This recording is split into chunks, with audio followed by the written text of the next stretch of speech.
यार कितनी ठंड हो रही है, लेकिन 5 बज गए हैं। अगर थोड़ी देर और बिस्तर में रही तो नाश्ता बनाने में देरी हो जाएगी। राखी शर्मा फैमिली की बड़ी बहू है। वो न चाहते हुए भी अपनी जिम्मेदारियों के लिए ठंड में रोज सुबह 5 बजे उठ जाती है और उठकर अपने कामों में लग जाती है।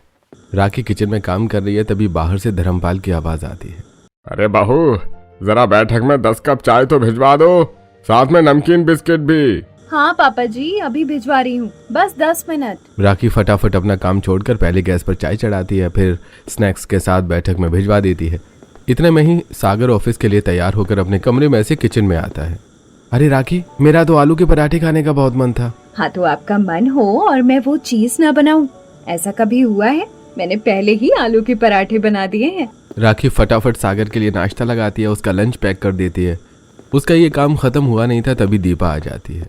अरे बहू, तुमने चाय में लौंग डाली है। तुम्हें पता है ना, मुझे लौंग वाली चाय बिल्कुल पसंद नहीं है। मेरे लिए दूसरी चाय बना दो। जी मम्मी जी, अभी बना देती हूँ। ऐसे ही सुबह 5 बजे से उठी हुई राखी का 10-11 बजे तक का समय किचन में ही लग जाता है। अभी किचन का काम खत्म हुआ ही था कि उसका देवर कमरे से उठकर आता है। भाभी, आज नाश्ते में क्या बनाया है? मुझे बहुत भूख लग रही है, जल्दी से मेरे लिए नाश्ता लगा दो। हाँ देवर जी, आप बैठ जाइए। मैंने आलू के पराठे बनाए हैं, मैं अभी लेकर आती हूँ गर्मा गर्म चाय के साथ।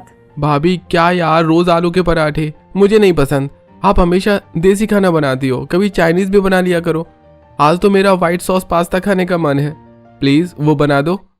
बेचारी राखी अभी सोच ही रही थी कि काम से फुर्सत मिल जाए तो वो थोड़ी देर छत पर बैठकर खुद भी चाय नाश्ता कर ले, लेकिन अब उसे अपने देवर के लिए व्हाइट सॉस पास्ता बनाना पड़ेगा। राखी बिना किसी शिकायत के पास्ता बना रही होती है। इतनी देर में उसकी नंद भी उठकर आ जाती है और किचन में आकर राखी से पूछती है, भाभी क्या बना रही हो नाश्ते में? सुबह तो मैंने आपके भैया और मम्मी पापा के लिए आलू के पराठे बनाए थे, अब पंकज के लिए पास्ता बना रही हूँ। आप बताओ, इन दोनों में से क्या लोगी? इनमें से तो कुछ भी नहीं। इतनी ठंड हो रही है, ऐसी ठंड में तो गर्मा गर्म पालक के पकौड़े कितने अच्छे लगते हैं। छत पर थोड़ी सी धूप आ गई है, आप बनाकर वही ले आना। सागर के घरवाले राखी को ऑर्डर ऐसे देते हैं कि उसके पास ना करने का ऑप्शन ही नहीं होता। वो बेचारी चुपचाप पंकज को नाश्ता देकर फिर सुमन के लिए पालक के पकौड़े बनाती है और खुद के लिए भी चाय लेकर छत पर चली जाती है। राखी को छत पर देखकर पड़ोस की बहू रितु कहती है, लगता है आज सूरज पश्चिम से निकला है, जो हमें राखी के दर्शन हो गए। अरे कहाँ रहती हो तुम तो दिखाई नहीं देती। कहीं नहीं बहन, बस यही घर के काम। तुम्हें तो पता ही है, घर में ज्यादा लोग हैं, सबकी अलग अलग पसंद। अरे हाँ भाई, हमें सब पता है। और आप खिलाड़ी या आज्ञाकारी बहू? अरे क्या बताऊं यार, घर के काम तो करने पड़ेंगे ही। भाई तुम्हारे जो जी में आए तुम करो, अपने ससुराल वालों को खुश रखो। रितु राखी की पड़ोसन है। वो एक पढ़ी लिखी मॉडर्न लड़की है और शादी के बाद भी जॉब करती है। ऐसे कुछ दिन बीत जाते हैं। एक सुबह दीपा थोड़ी जल्दी उठती है और अपने कमरे से बाहर निकल रही राखी से कहती है, बहू ये कोई टाइम है उठने का? हाय रे, मैं कब की उठ रही हूँ, नहा ली हूँ, मंदिर जाना चाह रही थी, लेकिन मुझे तो सामान ही नहीं मिल रहा। चल किचन में जाकर मेरी मंदिर जाने वाली थाली तैयार कर दे। राखी घड़ी की तरफ देखती है तो वो नॉर्मल टाइम से 10-15 मिनट ही लेट है। वो फटाफट किचन में जाती है और दीपा के लिए मंदिर की थाली तैयार करके देती है। आज उठने में थोड़ा लेट हो गई हूँ। रात मैंने छोले भी भिगोए थे, अब उनके साथ चावल बना लेती हूँ, लंच थोड़ा जल्दी बन जाएगा। इधर दीपा मंदिर में पूजा कर रही होती है कि उसे पड़ोस की 2-3 औरतें मिलती हैं। अरे मंजू, तुम कहाँ रहती हो? अब तो तुम्हारी बहू भी आ गई है। अरे इसे क्या सुख है भला बहू का? दिन भर तो इसकी बहू घर के बाहर रहती है, ऑफिस में जाती है। वो घर का काम कब करती होगी? हाँ बस दुलारी बहन सही कह रही हैं। मुझे घर के कामों में हाथ बटाना पड़ता है। अरे बहन, कल रात को तुम्हारे घर से अच्छी खासी आवाज आ रही थी, कहीं तुम्हारा झगड़ा हो रहा था क्या? मंजू बताते हुए, सुबह का समय है। आज रितु थोड़ा लेट उठी है। वो किचन में जाकर नाश्ता बनाती है, तभी उसकी सास मंजू कहती है, सुबह न नहाना धोना, बस किचन में आ जाओ। 8 बज गए हैं, हमें एक कप चाय तक नहीं मिली इस घर में। मम्मी वैसे तो मैं सारा काम कर ही लेती हूँ, आज थोड़ा लेट हो गया है। चाय तो मैं अभी बना देती हूँ, ब्रेकफास्ट में भी कुछ हल्का बना लूंगी। आप ऐसा क्यों बोल रही हो? अरे क्या बनाओगी, इकलौता बेटा है मेरा। मैंने सोचा था कि कोई अच्छी सी बहू आएगी, और ये देखो अपनी पसंद से ले आए मॉडर्न बहू। ये आराम से ऑफिस में रहती है, मैं यहाँ घर का काम करती हूँ। इतनी देर में संदीप भी वहाँ आ जाता है। अरे भाई, सुबह सुबह क्या हो रहा है? क्यों लड़ रहे हो दोनों सास बहू? अरे बहू के होते हुए भी मुझे सारा काम करना पड़ता है, अब क्या? मैंने इसीलिए तुम्हारी शादी की थी। मम्मी सारा काम संभाल तो रही है रितु। देखो ऑफिस के साथ घर संभालना बहुत मुश्किल है, लेकिन फिर भी वो कर लेती है। रहने दो संदीप जी, इन्हें समझ नहीं आएगा। ये तो चाहती है कि मैं भी पड़ोसियों की बहुओं की तरह सिर पर पल्लू रख के गूंगी गुड़िया की तरह इनकी सारी बातें मानूं। इस तरह अपनी सास को करारा जवाब देकर रितु अपने रूम में जाकर तैयार होती है और फिर ऑफिस चली जाती है। अरे मेरी बहू है और देखो घर में 5-7 लोग भी हैं, सबकी अलग अलग फरमाइशें पूरी करती है, सारा काम अकेले करती है। बड़ी ही संस्कारी बहू है मेरी। पड़ोसन एक दूसरे को अपनी बहू की बात बताती हैं। ऐसी थोड़ी देर बाद घर लौट जाती हैं। ऐसे कुछ दिन और बीत जाते हैं। एक दिन बैठक से अंदर घर में आते हुए धर्मपाल कहता है, अरे दीपा, लड़की वालों का फोन आया था, पूछ रहे थे शादी कब करोगे। अच्छा, फिर आपने क्या जवाब दिया? अरे बच्चों की सलाह लेकर ही तो कुछ बताऊंगा, तुम जरा सबको बुलाओ, अभी फैसला हो जाएगा। धर्मपाल घर वालों की सलाह से प्रीति के घर वालों को अगले महीने की तारीख शादी के लिए दे देता है। ऐसे ही बीच के बचे हुए दिन बीत जाते हैं। फाइनली आज प्रमोद और प्रीति की शादी हो गई है। प्रीति एक खूबसूरत सा लहंगा पहनकर दरवाजे के दूसरी तरफ खड़ी है। बेटा सिर पर पल्लू लो और इस कलश को गिराकर घर में प्रवेश करो। प्रीति का गृह प्रवेश होता है। उसके बाद सब अपने अपने कमरे में सोने चले जाते हैं। प्रमोद, तुम्हारी मम्मी ने तो आते ही मेरे सिर पर पल्लू रखवा दिया। तुम तो कहते हो कि तुम्हारी मम्मी बड़े अच्छे ख्यालों की है। अरे वो रस्म हुई है ना गृह प्रवेश की, इसलिए रखवाया होगा। तुम भी ज्यादा ही सोच रही हो यार। प्रीति पढ़ी लिखी मॉडर्न ख्याल वाली लड़की है। ये घर की बड़ी बहू राखी जैसी तो बिल्कुल भी नहीं है। ऐसी रात से सुबह होती है। प्रीति अपने हिसाब से उठकर एक खूबसूरत सी साड़ी पहनकर नीचे आती है।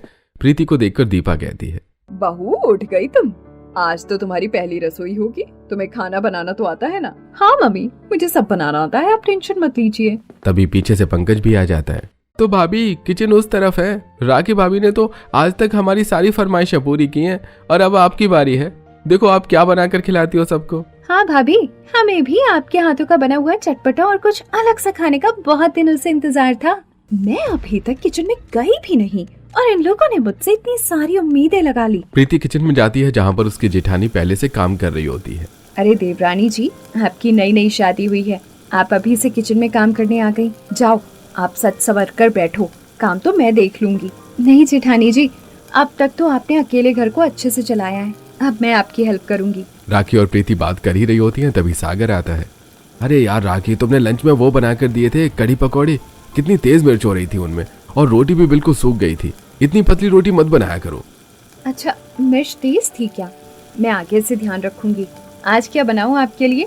कुछ ठीक सा देख लो, दाल वगैरह, अच्छा स्वाद हो बस। सागर अभी बोलकर गया ही था कि तभी एक सफेद शर्ट को हाथ में लिए हुए पंकज आता है। राखी भाभी, आपने मेरी ये शर्ट धोई थी ना? आपको पता है मैं इसे पहनकर ऑफिस जाता हूँ। देखो ये पूरी गंदी है, थोड़ा ध्यान से कपड़े धोया करो। देवर जी, आप दूसरी वाली पहन लो, मैं आगे से ध्यान रखूंगी। राखी पंकज से बात कर ही रही होती है कि तभी दीपा आवाज लगा देती है। राखी बहू, जरा बैठक में चाय और बिस्किट तो भिजवा दो। हाँ मम्मी जी, अभी भिजवा रही हूँ। राखी को इतना व्यस्त देखकर प्रीति बहुत हैरान होती है। जेठानी जी, ये आपका रोज का रूटीन है या फिर आज काम कुछ ज्यादा है? अरे नहीं देवरानी जी, ये तो रोज का ही काम है। अब सबकी पसंद अलग अलग हो तो सब संभालना पड़ता है, लेकिन अब तो आप आ गई है ना, मेरा हाथ बट जाएगा और काम आधा हो जाएगा। हाँ वो सब तो ठीक है, लेकिन ये लोग कुछ काम खुद भी तो कर सकते हैं। अरे ससुराल में कोई काम खुद नहीं करता, सब काम बहुएं ही करती हैं। राखी को इतना व्यस्त देखकर प्रीति का तो सिर घूम जाता है, लेकिन ये तो रोज की कहानी है। ऐसे प्रीति को भी आए हुए एक हफ्ता हो जाता है, लेकिन राखी बेचारी का यही हाल है। एक दिन प्रीति सीढ़ियों से उतरकर नीचे आती है। इधर दीपा राखी को डांट रही है। राखी बहू, मैंने तुम्हें पहले ही कहा है कि बैठक की थोड़ी साफ सफाई का ध्यान रखा करो। देख कैसे कुर्सी के नीचे धूल जमी है। मम्मी जी, घर के कामों में समय नहीं मिलता, मैं आज समय निकाल कर कर दूंगी। इतने नहीं काम है मेरे घर में कि तू पूरा दिन काम करती रहती है। राखी बेचारी किचन भी संभालती है, सबके कपड़े भी धोती है और फिर घर की सफाई की जिम्मेदारी भी उसके ऊपर ही है। वैसे तो उसकी देवरानी आ गई है, लेकिन घर वालों को तो राखी को दबाकर काम करवाने में ज्यादा मजा आता है। ऐसे कुछ दिन बीत रहे होते हैं। एक रात सब सो रहे हैं, लेकिन अचानक सुमन को भूख लगती है। वो अपनी बड़ी भाभी का दरवाजा खटखटाती है। अरे सुमन, क्या हुआ इतनी रात को? तुम अभी तक सोई नहीं? अरे कैसे सो सकती हूँ, रात का खाना कितना बुरा था, मेरा बिल्कुल भी पेट नहीं भरा। आप प्लीज मुझे मैगी बनाकर दे दो, मुझे बहुत भूख लग रही है। राखी नींद में ही उठकर आती है और सुमन के लिए किचन में जाकर मैगी बनने लगती है। तभी वहाँ प्रीति भी पानी लेने आती है। जेठानी जी, आप इतनी रात को किसके लिए खाना बना रही हो? अरे वो सुमन ने रात का खाना सही से नहीं खाया था, उसे भूख लग रही है, उसके लिए ही बना रही हूँ। अरे तो मैगी तो 2 मिनट में बन जाती है और सुमन ये काम खुद भी कर सकती थी ना, इसके लिए आपको अकेले परेशान करने की क्या जरूरत थी? अब देवरानी जी, इस घर में तो ऐसे ही होता है, किसी को प्रॉब्लम होगी तो वो मुझे शांति से थोड़ी रहने देंगे। ऐसा कहकर राखी सुमन को मैगी देने चली जाती है। प्रीति भी अपना पानी का मग लेकर कमरे में चली जाती है। अगली सुबह होती है। प्रीति और राखी मिलकर किचन में काम कर रहे हैं। तभी सुमन वहां आती है और कहती है, राखी भाभी, मैं आपको बताना भूल गई, एक बार आपने मुझे लंच में मटर पनीर मसाला उसके साथ लच्छे पराठे दिए थे ना, वो मेरी दोस्त को बहुत पसंद आए थे, तो उसने फरमाइश की, प्लीज लंच में मेरे लिए वही पैक कर देना। ये कहकर सुमन अपने कमरे में चली जाती है। भाभी, आपने तो लंच बना दिया है, आपने सुमन को मना क्यों नहीं किया कि? अरे कोई बात नहीं, मैं बना दूंगी। वैसे देवरानी जी, तुम्हारी साड़ी बहुत प्यारी लग रही है। हाँ, ये मेरी मम्मी ने दिलवाई थी मुझे स्पेशल। लेकिन जेठानी जी, आप इतनी भारी भरकम साड़ी पहनकर, सिर पर पल्लू रखकर काम कैसे करती हो? ये पल्लू हटा भी सकते हो ना? नहीं, अब तो साड़ी और पल्लू की आदत हो चुकी है, अब अजीब नहीं लगता। राखी से घर वालों का व्यवहार प्रीति को अजीब लगता है। तभी सुमित्रा चाची आती हैं। अरे आओ आओ सुमित्रा बहन, आज तो बड़े दिन बाद दिखाई दी। अरे तुम ही घर से बाहर नहीं निकलती जब, तो तुम्हें मैं कैसे नजर आऊंगी? अरे सर्दियों में छोटा दिन होता है, कब गुजर जाता है पता ही नहीं लगता। हाँ, ये तो तुम सही कह रही हो। आओ घर के बाहर बैठेंगे, वहाँ अच्छी धूप निकल रही है। दोनों घर के बाहर धूप में बैठ जाती हैं। तभी पड़ोस के घर में से आवाज आती है। दरअसल दुलारी और उसकी बहू आपस में लड़ रही हैं। अरे काम करके चली जाएगी, मैंने कब मना किया है? मैं कब रोकती हूँ इसे मायके जाने से? मैं सुबह से काम में लगी पड़ी हूँ, केवल इसीलिए कि आज संडे है। जल्दी काम खत्म करके मैं अपनी माँ से मिलाऊंगी, लेकिन आपकी माँ है कि मुझे हमेशा खूंटे से बांध कर रखना चाहती है। मम्मी, आप बूढ़ी थोड़ी हो गई हो, 1-2 काम अगर बच जाएगा तो आप बाद में कर लेना, और अगर आपको काम नहीं करना है तो कीर्ति आकर कर देगी, इसमें लड़ने वाली क्या बात है? हाँ हाँ, शादी के बाद तो बेटे पराये हो जाते हैं, उन्हें अपनी माँ नहीं केवल पत्नी दिखाई देती है।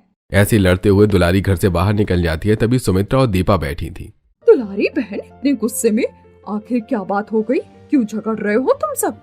अरे बस क्या बताऊं, आजकल की बहुएं हैं ना, किसी की नहीं सुनती। अरे तभी तो कहा था तुम दोनों को कि मॉडर्न नहीं संस्कारी लड़की ढूंढो गांव की।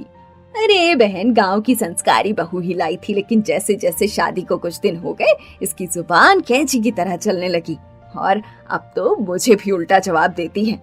अरे मेरी बहू है, 5 साल हो गए शादी को, आज तक मुझे काम के लिए मना नहीं की। रात को 12 बजे भी उठाऊंगी तो उठकर काम करती है, कभी मेरे सामने चू नहीं करती। तेरी किस्मत अच्छी है जो तुझे इतनी अच्छी बहू मिली है। इन तीनों की ये बातें प्रीति भी सुन लेती है। वो तो जेठानी जी हैं जो तुम्हारी सारी बात मानती है, कोई मुझसे मनवा कर दिखाओ, मैं भी ऐसे ही जवाब दूंगी जैसे कीर्ति ने दिया है। कीर्ति ने बिल्कुल सही किया। प्रीति घर के अंदर आ जाती है। दोनों मिलकर घर के काम करती हैं। ऐसे दिन बीत रहे होते हैं। एक दिन प्रीति ने बड़े चाव से सबके लिए छोले भटूरे बनाए हैं। सब लोग लंच कर रहे होते हैं। तभी सुमन बोलती है, भाभी, मैं तो डाइटिंग पर हूँ और ये छोले भटूरे तो बहुत ऑयली है, आप मेरे लिए कुछ हल्का बना दो। दीदी, आप मुझे पहले बताती, अब तो मैं सारा खाना बना चुकी हूँ।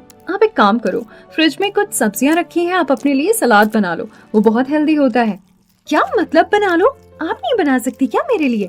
अरे आपको दिख रहा होगा ना, मैं भी अब खाना खाऊंगी, सुबह से काम पर लगी थी, आप खुद बनाकर खा लो, सलाद ही तो काटना है। सुमन गुस्से से उठकर अपने कमरे में चली जाती है। दीपा सारी चीजें देखती तो है लेकिन प्रीति को कुछ नहीं कहती। ऐसे कुछ दिन गुजर जाते हैं। एक दिन दोनों देवरानी जेठानी जल्दी जल्दी काम निपटा चुकी हैं। मम्मी जी, घर का सारा काम तो हो गया है, मैं और जेठानी जी मार्केट चले जाएं क्या? कुछ जरूरी चीजों की शॉपिंग करनी थी। अरे बसा बसाया घर है, जरा सी देर में कोई आ जाता है। तुम एक काम करो, राखी को रहने दो, सुमन को ले जाओ अपने साथ। पर मम्मी, अगर कुछ काम आ गया तो सुमन दीदी कर लेंगी, एक ही तो बात है, घर पर तो एक रहेगा ही ना आपके साथ। मैंने कह दिया ना, सुमन के साथ चली जाओ अगर जाना है तो, वरना अपने पति के साथ चले जाना। इस बार तो प्रीति सुमन के साथ शॉपिंग करने चली जाती है। ऐसे कुछ दिन और बीत जाते हैं। एक दिन राखी और प्रीति किचन में काम कर रहे होते हैं। तभी प्रमोद ऑफिस से जल्दी आ जाता है। अरे प्रीति, छोड़ो ये सब काम, चलो आइसक्रीम खाने चल रहे हैं, तुम्हें बहुत पसंद है ना? हाँ बस, मैं 5 मिनट में तैयार होकर आती हूँ जेठानी जी, आप देख लेना ये सारा काम, जरूरत पड़े तो सुमन से हेल्प करा लेना। अरे कोई बात नहीं, तुम जाओ आराम से, मैं कर लूंगी। प्रीति और प्रमोद बाहर आइसक्रीम खाने जाते हैं। वो खूब मस्ती करते हैं और रात को डिनर के बाद ही घर लौटते हैं। ऐसे ही दिन गुजर रहे होते हैं। एक दिन धर्मपाल, दीपा, पंकज और सुमन बुआ के बेटे की शादी में गए हुए हैं। आज राखी और प्रीति अकेली है। आज घर में कितना सुकून है, काम भी कितना जल्दी खत्म हो गया, वरना पूरा दिन किचन का काम नहीं खत्म होता। हाँ जेठानी जी, ये तो आप सही कह रही हो, लेकिन आप चुपचाप क्यों सुन लेती हो सब? प्रीति, बुरा मुझे भी लगता है, लेकिन क्या है ना, जवाब देने से बातें बिगड़ जाती हैं और फिर पति तो अपनी माँ की बातों में आकर तलाक भी दे देते हैं। अरे जेठानी जी, आप कौन से जमाने में जी रहे हो? बराबरी का जमाना है, ऐसा कुछ नहीं होता। चलो, आपके हिस्से की लड़ाई मैं लड़ूंगी, बस आपको मेरा साथ देना होगा। प्रीति अपनी जेठानी के साथ मिलकर इन लोगों को सबक सिखाने का प्लान बनाती है और राखी को क्या करना है वो उसे सब समझा देती है। समझ गई ना जेठानी जी, आपको क्या करना है? हाँ बाबा, समझ गई। संडे वाले दिन मुझे और सागर को बाहर घूमने भेजने का प्लान है तुम्हारा। तुम हमें टिकट दोगी और हम घूमने जाएंगे, और आगे का प्लान तुम खुद संभाल लोगी। बिल्कुल, ये हुई ना बात। अब देखना, इन दोनों माँ बेटियों को मजा तो मैं चखाती हूँ। दोनों मिलकर बातें करती हैं। थोड़ी देर में तभी सभी घरवाले बुआ के घर से वापस आ जाते हैं। इधर सागर और प्रमोद भी ऑफिस से वापस आ गए हैं। दोनों देवरानी जेठानी मिलकर खाना बनाती हैं और ऐसे ही संडे का दिन आ जाता है। जेठानी जी, आज तो संडे है, आप फटाफट तैयार हो जाओ। मैंने भैया को भी बोल दिया है और आपकी टिकट भी हो गई है। आप खूब एंजॉय करना अच्छे से। अरे भाई, कहाँ एंजॉय करने की बात हो रही है? कहाँ की टिकट कर दी तुमने? हाँ वो मम्मी जी, वो जब से मैं आई हूँ ना, जेठानी जी कहीं बाहर गई ही नहीं घूमने, तो मैंने सोचा क्यों ना इन दोनों को बाहर भेजा जाए। तभी पीछे से पंकज और सुमन भी आ जाते हैं। प्रीति ने हमारे लिए मूवी टिकट बुक कर दी, बाकी बाहर लंच और डिनर का भी प्लान है। कोई कहीं नहीं जा रहा। घर पर इतना काम होता है संडे के दिन, पूरे घर की साफ सफाई भी करनी होती है, और फिर घर का खाना कौन बनाएगा? मम्मी, आप टेंशन क्यों ले रही हो? मैं हूँ ना, मैं कर लूंगी सब। अब जाने दो जेठानी जी को। प्रीति जबरदस्ती अपनी सास को उसके जेठ जेठानी को बाहर जाने के लिए मना लेती है। राखी खुश होकर अपने पति के साथ घूमने निकल जाती है। थोड़ी देर बाद प्रीति के मायके वालों की एंट्री होती है। अरे भाभी, आपने तो मुझे सरप्राइज ही कर दिया। मेरा कितना मन था आप लोगों से मिलने का, मेरे प्यारे प्यारे भतीजे को देखने का। थैंक यू आने के लिए। अरे प्रीति, दरवाजे पर किससे बातें कर रही हो? कुछ नहीं मम्मी जी, मेरे मायके वाले आ गए हैं, भैया भाभी और क्यूट क्यूट से बच्चे। प्रीति के ससुराल वाले उसके मायके वालों से मिलते हैं, बैठकर बातें करते हैं। तभी प्रीति की भाभी कहती है, अरे प्रीति, यहीं पर बैठा कर रखोगे क्या? तुम्हारा कमरा नहीं दिखाओगे हमें? पूरा घर तो दिखा दो। हाँ बुआ, मुझे आपका सारा सामान देखना है और मुझे अब बहुत भूख भी लगी है। मुझे नूडल्स खानी है। बिल्कुल मेरे बच्चे, मैं आपके लिए अभी नूडल्स बनवाती हूँ। भाभी, आप लोग क्या खाओगे? अरे जो तुम्हें ठीक लगे बनवा दो। वैसे तुम्हें तो पता ही है हमारी पसंद। हाँ ये तो है। खैर चलो, आज सबकी पसंद का ही बनवाती हूँ। प्रीति अपनी नंद को आवाज लगाती है, सुमन दीदी, मेहमानों के लिए चिली पोटैटो, पकौड़े, मटर पनीर, पराठे, नान, मिक्स वेज और गोलू के लिए नूडल्स बना देना। देखा मम्मी, आपके सामने कैसे ऑर्डर देकर गई है मुझे। मैंने आज तक किचन में अपने लिए चाय नहीं बनाई। अरे इसे तो मैं ऐसे सुनाती किसके बाप दादा भी याद रखते, लेकिन मेहमानों के सामने कुछ नहीं कह सकती। इमेज का सवाल है बेटा। चल तू बना दे, मैं तेरी हेल्प कर दूंगी। सुमन गुस्से में किचन में जाती है। पहले नाश्ते की तैयारी करती है और उसके बाद खाना बनाती है। सब लोग बैठकर खाना खाते हैं और उसके बाद मेहमान घर चले जाते हैं। दीदी, आपने कभी बताया नहीं आप इतना अच्छा खाना बनाती हो। आपने तो कमाल कर दिया। अगली बार अगर मेरा मटर पनीर मसाला और स्पेशल गार्लिक नान खाने का मन करेगा तो मैं आपसे ही बनवाऊंगी। क्या स्वाद है आपके हाथों में, मजा आ गया। इतने में ही राखी और सागर भी बाहर से घूम कर आ जाते हैं। भाई, ये इतनी तारीफ किसके खाने की हो रही है? भैया, आपको यकीन नहीं होगा, हमारी दीदी ने आज इतना अच्छा और इतना सारा खाना बनाया है। क्या सच में? मैंने तो कभी सुमन को ठीक से किचन में खड़े हुए भी नहीं देखा, और आज इसने इतना अच्छा खाना बना दिया। भैया तो कमाल हो गया। अरे क्या खाक कमाल हो गया। तू और तेरी बहू तो सैर सपाटे पर चले गए थे और ये प्रीति महारानी पूरा टाइम अपने घर वालों के पास बैठी रही। मेरी बच्ची ने इतना खाना बनाया है। अरे मम्मी, क्या हो गया? शादी की उम्र हो रही है सुमन की। जब भी अपने ससुराल जाएगी वहाँ पर भी तो सारा काम करेगी ना, ये हमारी तरह। तुम तो यही चाहते हो कि तुम्हारी बहू कुछ न करे और सारा काम मेरी बेटी करे। मम्मी, मैंने ऐसा कब कहा? आप तो हर बात का उल्टा मतलब निकालती हो। सुमन और दीपा को मजा चखाकर आज प्रीति बहुत खुश होती है। वो राखी संग बातें करती है। ऐसे ही 2 दिन बीतते हैं। आज राखी बीमार है, इसीलिए प्रीति घर साफ करके किचन में काम कर रही होती है। तभी दीपा आती है। अरे प्रीति, तुमने पोछा लगा दिया, लेकिन ये देखो इस तरफ भी गंदा पड़ा है और वहाँ पर भी। ये कैसे साफ किया है तुमने? चलो दोबारा करो। इतनी ठंड में एक बार घर की सफाई और पोछा लगाना भारी रहता है और आप मुझे दोबारा करने के लिए कह रही हैं। अगर आपको ज्यादा साफ चाहिए तो आप खुद लगा लो। प्रीति, तुम ये मम्मी से किस तरह से बातें कर रही हो? और मम्मी जो मुझसे बातें कर रही हैं वो सुनाई नहीं दे रही तुम्हें? इस तरह प्रीति गुस्से से अपने कमरे में चली जाती है। प्रमोद भी उसके पीछे पीछे आ जाता है। प्रीति, तुम्हें ऐसा नहीं करना चाहिए था। देखो प्रमोद, पसंद की शादी की है, इसका मतलब ये नहीं कि मैं सब कुछ करूंगी। अरे वो तो जेठानी जी हैं जो तुम सब लोगों की पागलों की तरह बात मानती हैं। मुझे उनके जैसा मत समझना। प्रीति दीपा की कोई भी बात राखी की तरह नहीं मानती। ऐसे कुछ दिन बीत रहे थे। एक दिन अचानक से बुआ, फूफा, उनका बेटा और बहू घर पर आ जाते हैं। इधर प्रीति अपने मायके जाने के लिए तैयार हो रही है। अरे बहू जल्दी आओ, तुम्हारी बुआ जी आ गई हैं। प्रीति आकर बुआ जी और बाकी सब लोगों से मिलती है। मम्मी, मेरी मम्मी की ना थोड़ी तबीयत ठीक नहीं है, उनसे मिलने के लिए जा रही हूँ। इस तरह प्रीति तो अपने मम्मी से मिलने मायके चली जाती है। इधर दीपा सुमन को राखी से खाना बनने के लिए कहलवाती है। भाभी, मम्मी कह रही है कि आप कुछ अच्छा अच्छा सब बना लेना, 2-3 टाइप की सब्जी और रायता, रोटी चावल। पर दीदी, आज तो मेरी तबीयत बहुत खराब है। तुम्हारे भैया ने अभी बुखार चेक किया है, पूरे 102 बुखार है मुझे, और इतने बुखार में मैं कैसे काम कर पाऊंगी। तभी पीछे से सागर आ जाता है। हाँ, तुम्हारी भाभी बिल्कुल सही कह रही हैं।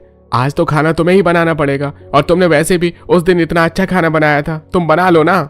सुमन ये सारी बातें जाकर दीपा को बताती है और इस तरह आज फिर मजबूरी में दोनों माँ बेटियों को सभी गेस्ट के लिए खाना बनाना पड़ता है। सब लोग खाना खाकर चले जाते हैं। आज दीपा और सुमन बहुत थक गई हैं। मम्मी, मुझे ऐसा लग रहा है कि ये दोनों भाभियों की हमसे काम कराने की चाल है। बेटा, अगर ऐसा है तो इसमें कुछ गलत नहीं है। मैंने ही इन दोनों पर कुछ ज्यादा जुल्म किए हैं। अरे प्रीति को तो आए हुए कुछ दिन हुए हैं, लेकिन राखी तो बिल्कुल सीधी गाय की तरह मेरी सारी बात मानी है। आज तक कुछ नहीं कहा। हाँ मम्मी, हमें सोचना चाहिए था कि उन्हें भी तो फर्क पड़ता है। देखो, हमें 2-3 बार काम करना पड़ा और कितने थक जाते हैं इतना काम करने के बाद।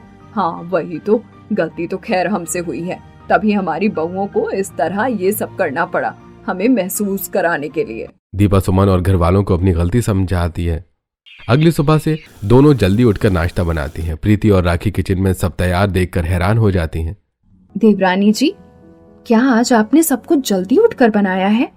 नहीं जेठानी जी, मैंने तो कुछ भी नहीं किया ना। तभी पीछे से दीपा और सुमन आ जाती हैं। भाभी, ये सब हमने बनाया है, आपकी पसंद का सब कुछ है। हाँ बेटा, मुझे माफ कर दो, मैंने नौकरानी की तरह सारा काम तुमसे कराया। मुझे ऐसा नहीं करना चाहिए था, मुझे एहसास हो गया है। नहीं मम्मी, आपको एहसास हो गया, मेरे लिए वही काफी है। पीछे से सागर, प्रमोद, पंकज और धर्मपाल भी आ जाते हैं। हाँ बेटा, हमने हमेशा अपनी बेटी को ज्यादा प्यार किया है और बहुओं को केवल काम करने का एक जरिया समझा है। हाँ भाभी, मैंने भी जाने अनजाने में आपको बहुत परेशान किया है, प्लीज मुझे माफ कर दो। राखी और प्रीति सबको माफ कर देती है। घर में फिर से खुशी का माहौल है। आज से तय है, हम सारा काम मिल बांट कर करेंगे और अपना काम खुद करेंगे, बिना वजह भाभी को परेशान नहीं करेंगे।